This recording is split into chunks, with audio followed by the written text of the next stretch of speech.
নমস্কার বন্ধুরা, পম্পার কিচেনে আপনাদের সকলকে স্বাগত। আজ আমি পাকা তাল দিয়ে একদম ইউনিক পদ্ধতিতে একটা পিঠের রেসিপি আপনাদের সাথে শেয়ার করব।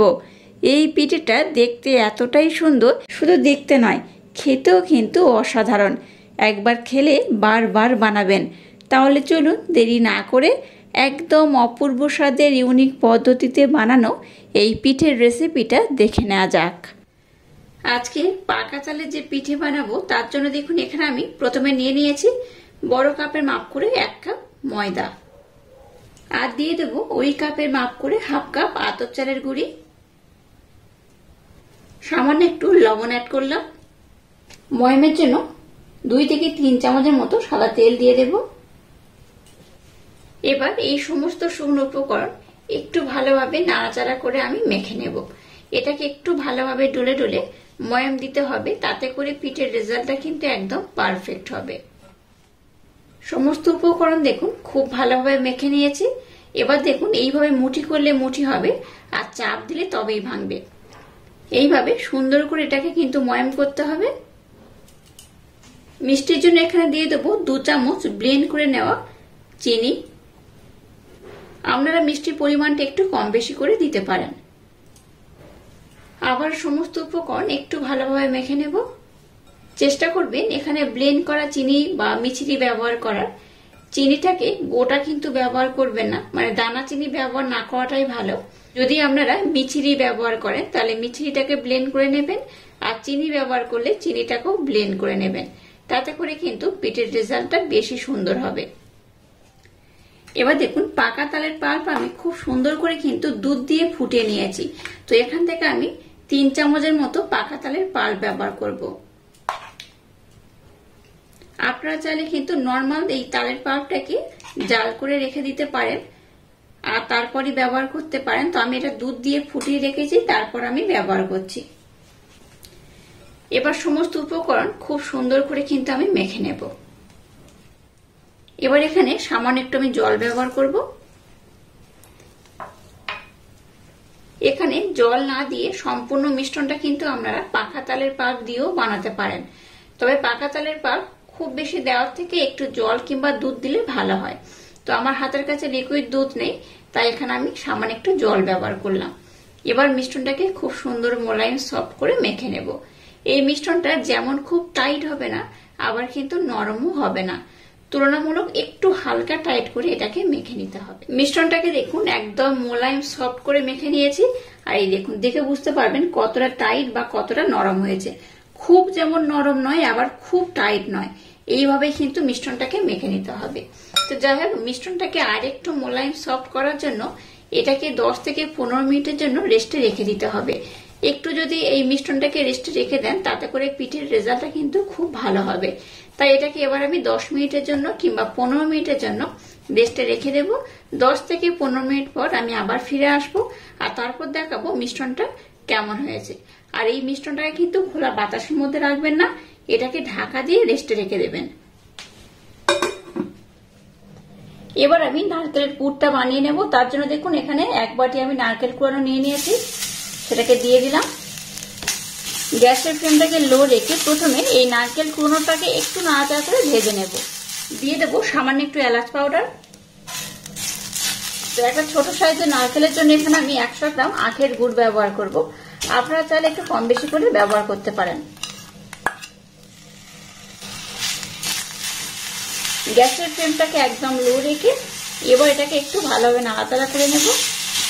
লো করে দেখুন পুরটাকে আমি রেডি করে নিয়েছি, আর কত সুন্দর দেখতে হয়েছে দেখুন। এটা তো দেখতে সুন্দর লাগছে, খেতেও কিন্তু অসম্ভব মজাদার হয়। এই পুরটাকে আমি কিন্তু আর বেশি ঘন করব না, কারণ এটা যখন ঠান্ডা হবে তখন কিন্তু আর একটু ঘন হয়ে যাবে। এই পর্যায়ে গ্যাসটাকে বন্ধ করে দেব, আর পুরটাকে একটু হালকা আমি ঠান্ডা করে নেব। মিশ্রণটাকে দেখুন আমি 15 মিনিটের জন্য রেস্টে রেখে দিয়েছিলাম। 15 মিনিট পরে আমি আবার দেখাচ্ছি। দেখুন এটা কিন্তু আগের থেকে আরো বেশি সফট হয়ে গেছে। তো এটাকে আমি আর একবার খুব সুন্দর করে মেখে নেব। এবার দেখুন এইভাবে আমি লেচিগুলো কেটে নেব, আর এইভাবে একটা লেচি কেটে আমি নিয়ে নিয়েছি। এবার এটাকে আমি বেলে নেব। একটু পাতলা করেই বেলবো, তাতে করে আজকে যে পিঠেটা বানাবো দেখতেও সুন্দর লাগবে, খেতেও কিন্তু বেশ অপূর্ব হবে। দেখুন এটাকে আমি একটু পাতলা করে বেলে নিয়েছি। এবার একটা ছুরি নিয়েছি, ছুরির মাধ্যমে এটাকে আমি 4 কোণা শেপ দিয়ে কেটে নেব।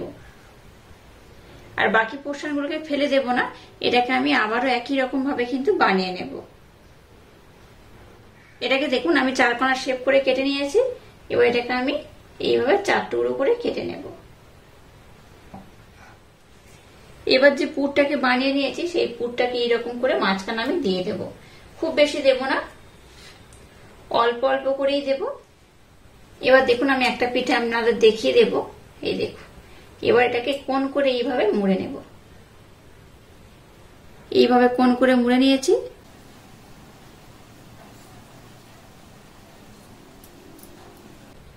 এবার হাতের মাধ্যমে এটাকে একটু চেপে চেপে এইভাবে বড় করে নেব। এবার দেখুন একটা এরকম কাঁটা চামচ আমি নিয়ে নিয়েছি, এটার মাধ্যমে এটাকে এইভাবে সুন্দর করে একটা ডিজাইন আমি করে দেব।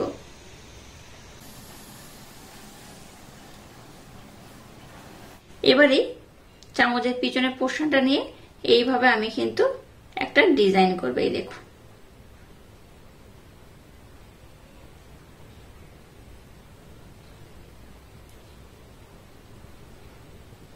আপনারা এই ডিজাইনটাকে মনের মতো করে বানাতে পারেন। তো আমি এইভাবে সুন্দর করে বানিয়ে নেব। দেখুন কত অপূর্ব দেখতে হয়েছে।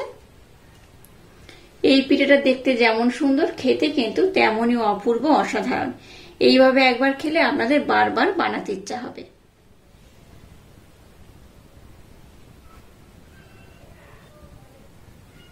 দেখুন সবগুলোকে আমি কত সুন্দর করে বানিয়ে নিয়েছি। চলুন এবার এই পিঠেগুলোকে আমি খুব সুন্দর করে বানিয়ে নেব।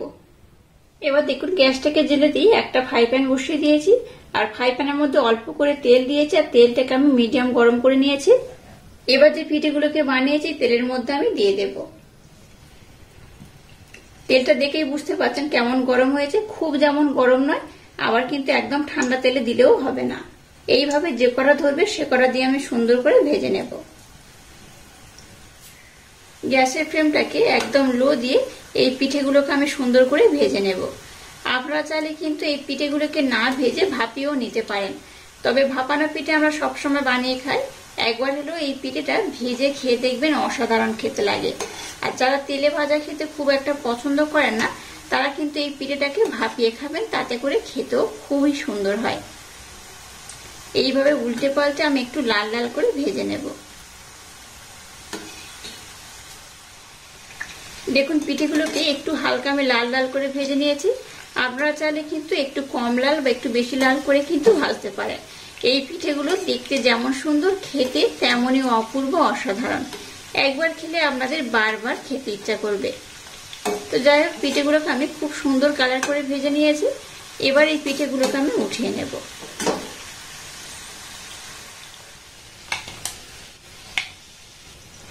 দেখুন পিঠেগুলোকে আমি খুব সুন্দর করে বানিয়ে নিয়েছি আর ঠান্ডা করে নিয়েছি।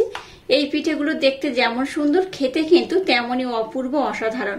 আর এই পিঠের ভিতরে কিন্তু পুরে ভরপুর, আর বাইরে থেকে দেখুন বেশ ক্রিপসি। বাচ্চা থেকে বড় যে এই পিঠে খাবে সেই কিন্তু এই পিঠের প্রেমে পড়ে যাবে। তো একটা পিঠে আমি ভেঙে দেখাচ্ছি, দেখুন কত সুন্দর হয়। বাইরে থেকে ভীষণ খাস্তা বলতে পারেন আর মুচমুচেও বলতে পারেন, আর ভিতরে কিন্তু একদম পুরে ভরপুরেই। দেখুন এইভাবে একবার হলো ইউনিক পদ্ধতিতে এই পিঠেটা বানিয়ে দেখবেন, অসাধারণ খেতে লাগে। আর আজকের এই অপূর্ব স্বাদে পিঠের রেসিপিটা যদি আপনাদের ভালো লাগে, তাহলে চ্যানেলটাকে লাইক, শেয়ার, কমেন্ট এবং সাবস্ক্রাইব করবেন, আর পাশে থাকা বেল আইকনটা প্রেস করে দেবেন। তাহলে টাটা, আবার দেখা হচ্ছে নতুন কোনো রেসিপি নিয়ে।